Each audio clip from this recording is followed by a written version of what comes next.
Chapter 4. A cheetah runs me over. When choosing an afterlife, it's important to consider location. Suburban afterlives, as in Folkvanger and Nilfheim, may offer lower costs of not living, but Valhalla's Midgard entrance is right in the heart of the city on Beacon Street, across from the Boston Common.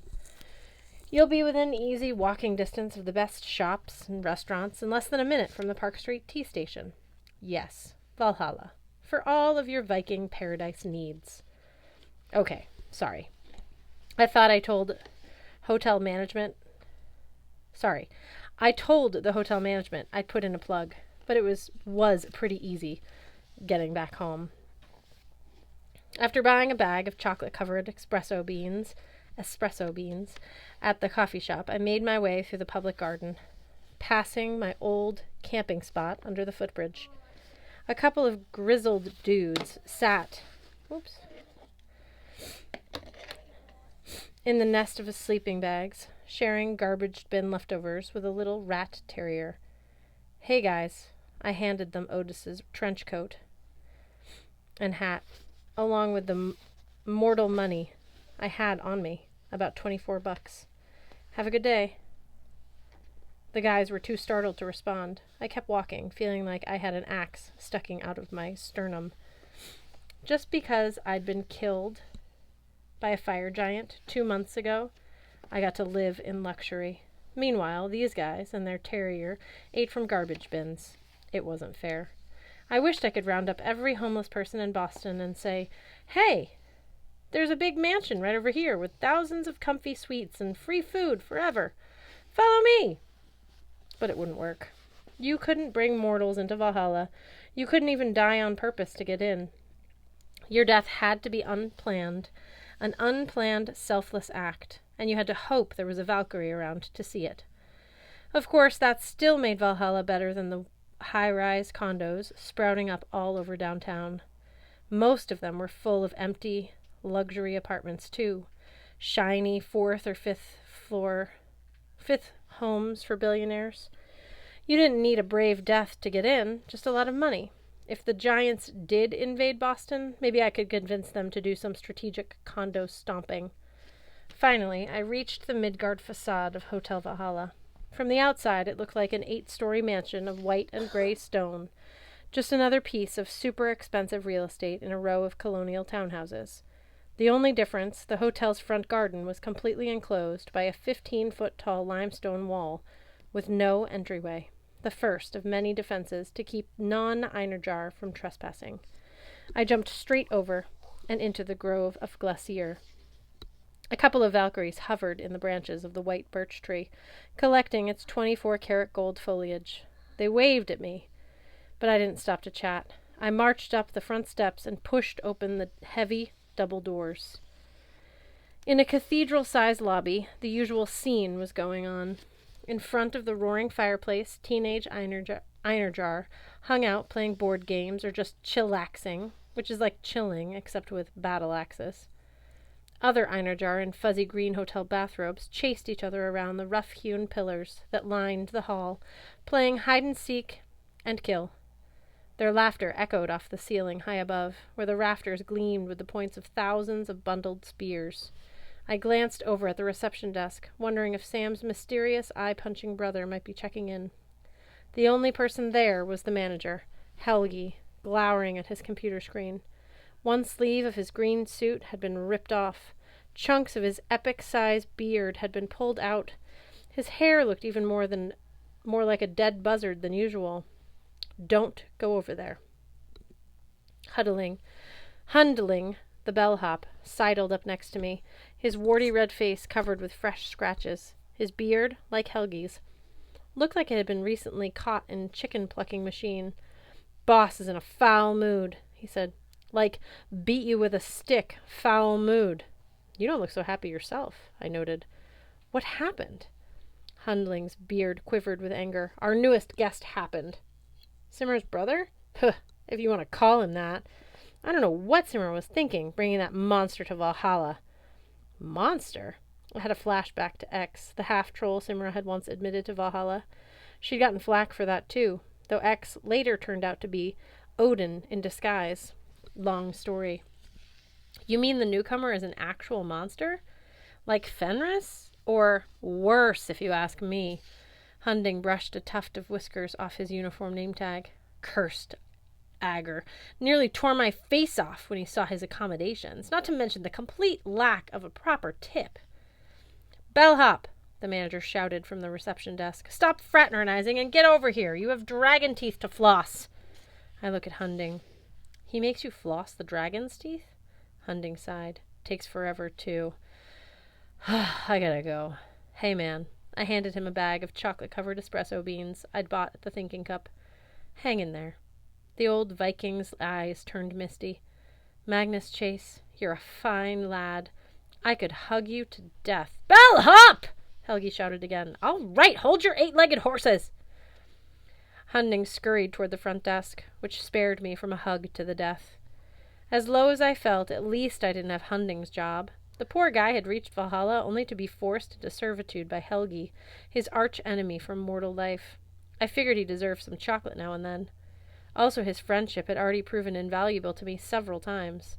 Hunding knew his way around the hotel better than anybody, and he had all the juicy gossip.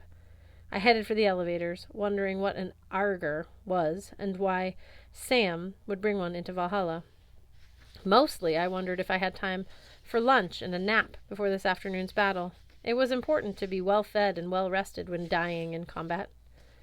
In the corridors, a few Einarjar gave me sidelong glances. Most ignored me. Sure, I'd retrieved the Sword of Summer and defeated Fenris Wolf, but the majority of my fellow warriors saw me as a kid who had gotten 3 Valkyries killed and almost started Ragnarok. The fact that I was the son of Frey, the Vanir summer god, didn't help. His offspring weren't usually found in Valhalla. I wasn't cool enough to hang with the popular crowd, the children of war gods like Thor, Tyr, and Odin. Yes, Valhalla had cliques, just like high school. And while high school seemed to last for eternity, Valhalla actually did. The only Einarjar who truly accepted me were my hallmates on floor 19, and I was anxious to get back to them. In the elevator, the Viking easy-listening music did not help my mood. Questions swam around in my brain. Who had killed Otis? What had the goat wanted to warn me about? Who was Sam's brother?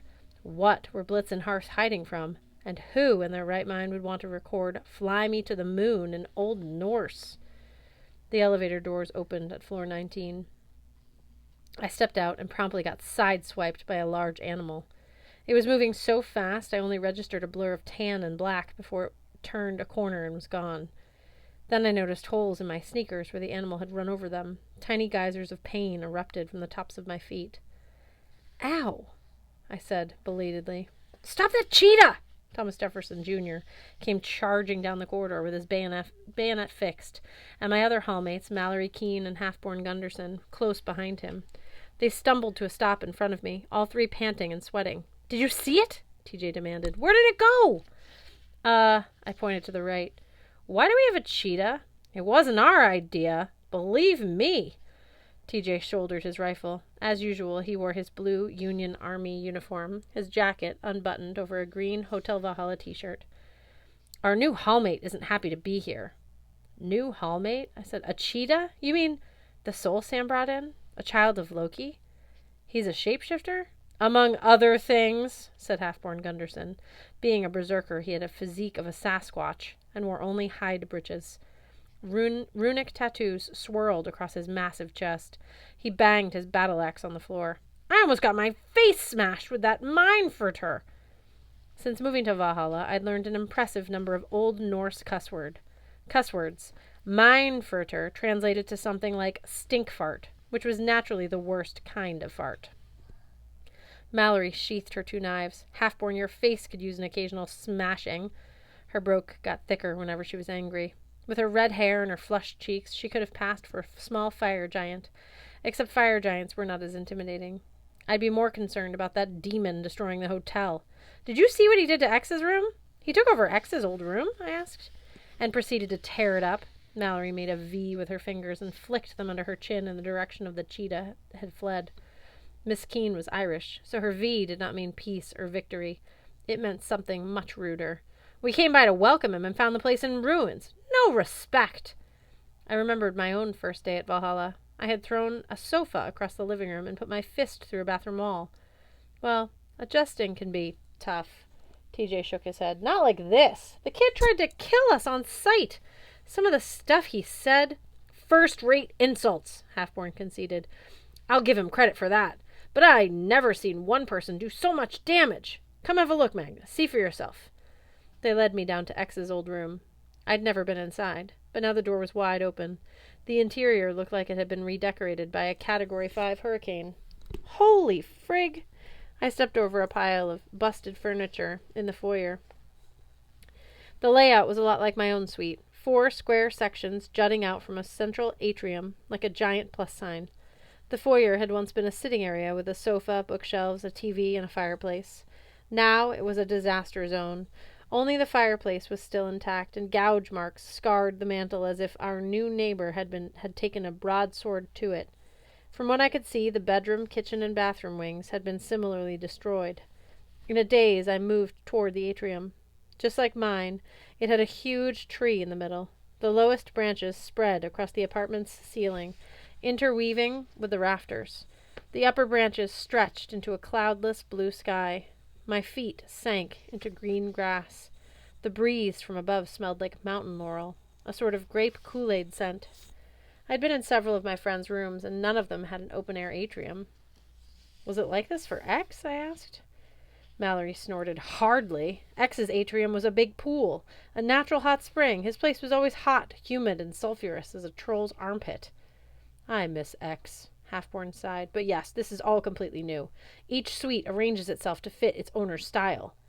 I wondered what it meant that my atrium was exactly like my newcomer's. I didn't want to share styles with a murderous wildcat son of Loki who had ran over people's feet. At the edge of the atrium lay another pile of wreckage. Freestanding shelves had been overturned. The grass was littered with ceramic bowls and cups, some colorfully glazed, others unfired clay. I knelt and picked up the base of the broken flower pot. You think Cheetah Boy made all these? Yep, TJ gestured with his bayonet. There's a kiln and a potter's wheel in the kitchen, too. Good quality stuff, Halfborn said. The vase he threw at my face was beautiful and deadly. Just like Miss Keene here. Mallory's face went from strawberry red to habanero orange. You're an idiot, which is her way of expressing affection for her boyfriend. I turned over the shard. On the base were the initials A.F., which were etched into the clay. I didn't want to speculate at what they might stand for. Under the initials was a decorative stamp. 2 snakes, curled in an elaborate S pattern.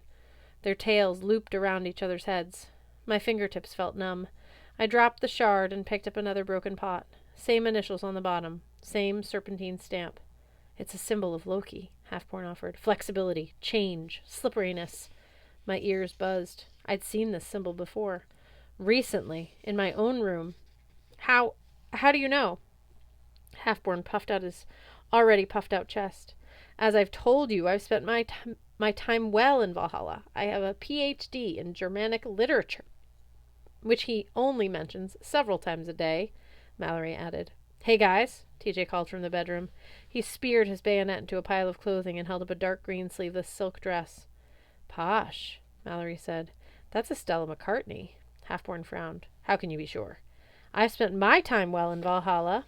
Mallory did a decent imitation of Halfborn's gruff voice. I have a Ph.D. in fashion. Oh, shut up, woman, Halfborn muttered. And look at this. TJ held up a tuxedo jacket, also dark green, with pink lapels. I'll admit my brain was fuzzy. All I could think about was the symbol of Loki on the pottery, and where I'd seen the snake design before. The whirlwind of clothes in this room didn't make sense to me. Jeans, skirts, jackets, ties, party gowns, most in shades of pink and green. How many people live here? I asked. Does he have a sister? Halfborn snorted. TJ, should you explain it, or should I? Floom! The sound of a ram's horn echoed in the corridor. Lunchtime, TJ announced. We can talk then. My friends headed for the door. I remained crouched over the pile of pottery shards, staring at the initials A, F, and entwined serpents. Magnus? TJ called. You coming? My appetite was gone. So was any desire to take a nap. Adrenaline screamed through my system like a high note on an electric guitar. You guys go ahead. My fingers curled around the broken pot with the symbol of Loki. There's something I need to check first.